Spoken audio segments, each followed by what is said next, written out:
ku ka dëpsim dollarit, faktikisht ngritjes çmimi i orit. Për shkak se në momentin ku ka pasiguri gjeopolitike dhe gjeoekonomike, se ekonomia është ndërlidhur me gjeopolitikën aspektin ndërkombëtar, faktikisht gjithë investitorët gjojnë shtrej që të investojnë në ori, sepse ligjet ekonomike janë më të fortë se ligjet politike.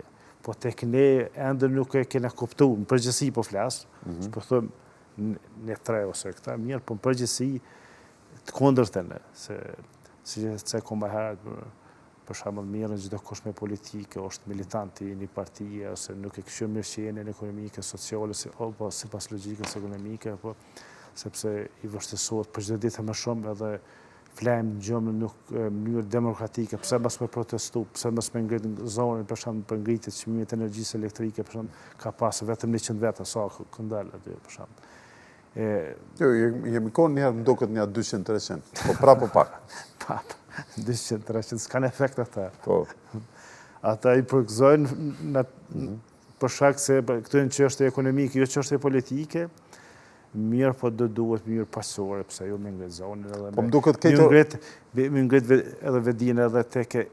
Po më duket këtë organizatorët ma profesionist protestave i ka vetë vendosja, e tash ata masion qeverisë po ka mu protesta, se ata kanë qenë profesionist në organizim të protestave, e këta tjerë të s'podin me organizu.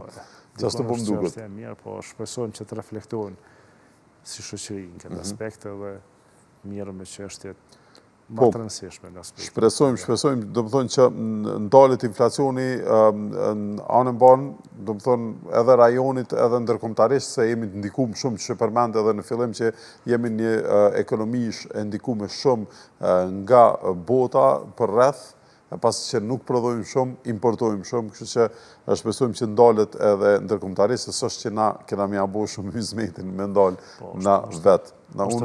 Muj me thonë veç që për fond, veç që jam nga njerë thëmë shqyqër që nuk kemi politikë monetare, do më thonë që s'kemi valutë tonën, se me një shtetë ka shtë vogël, me një ekonomi ka shtë vogël, me pas edhe valutë tonën, këshim pas inflacion në shtë edhe ma të madhë, edhe devalvim shumë të madhë, me vendimet gabushme qeverisë, kështu shumë mirë që kemi euro, edhe s'paku valutën e kemi stabile. Është euro, është valutë ndërkombëtare, valutë e fortë, se kemi valutët fortë edhe butë euro, është fatë që kemi euro, edhe është për kretë vendet të rajonit që është apliku mas pari në Kosovë, sepse transakcionet ndërkombëtare, faktikisht shpenzimet të cilet bëhen financiare, i eliminon faktikisht, është ma letë çdo shtet i ekonomive dhe të zhvilluar, bën tregti ose kontrata lidh me Kosovën, për shkak se ka një valutë të euros të fortë dhe është të sigurt në këtë aspekt.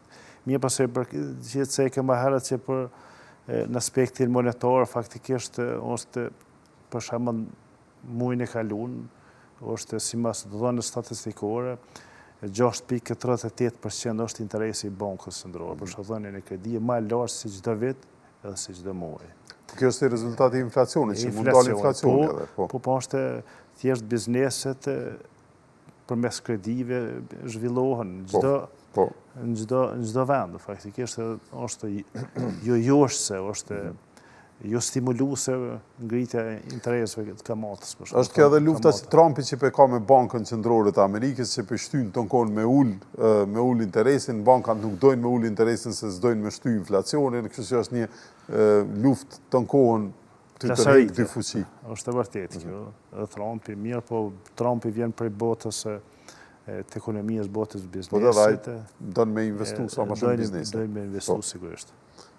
Mirë, faleminderit shumë për këtë këto informata, bile s'meni të më hish me hitë çmimi i arit, po çmimi i arit është më i natë si gjithmonë, po nuk është diçka që... Po, çmimi i arit, vetëm 2-3 fjalë mësë... Hajde, shumë shpejt se ora është... Por juve komba mësë me hinë hakë, 30 sekonda.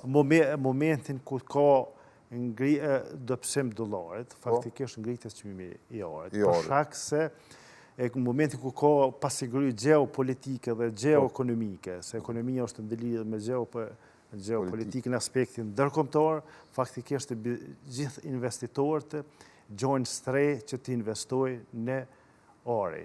Sepse ori nuk është, kamata nuk ka, as nuk ka fitim përuar, se është shtrej për shkak pasigurive politike, dhe pasigurive ekonomike, dhe krizën tregtare ekonomike, ndërkombëtare dhe financiare.